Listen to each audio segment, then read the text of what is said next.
Let's look at another example where we can use trig substitution to find an indefinite integral. So let's look at the indefinite integral of 1 over square root of 1 minus x squared dx.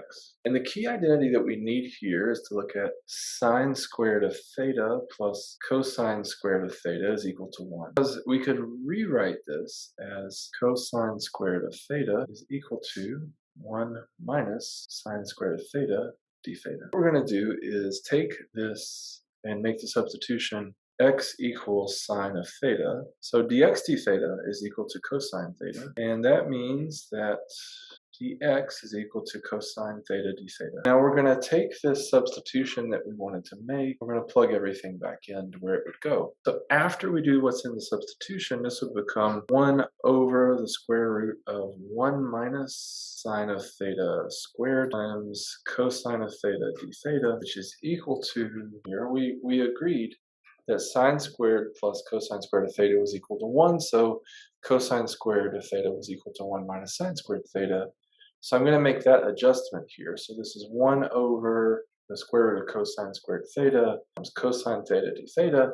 And the square root and the squared cancel, sort of. So I just have this 1 over cosine theta times cosine theta d theta, which is equal to canceling integral of 1 d theta, which is theta plus. And we're almost done. But remember that we started out here by saying that x was equal to sine of theta. So that means that I have this relationship that theta would be equal to arctan of x, not arctan, arcsine, because of sine and arcsine being inverse functions. So let me write that more clearly, that arcsine of x is equal to theta. This is not 0, this is theta. So now, if that's theta plus c, then this is arcsine of x plus c. So the final answer that I get is that this indefinite integral of 1 over square root of 1 minus x squared dx is equal to arcsine of x plus c. For some people, they just memorize this rule in Calculus 1, and so this won't be a surprise.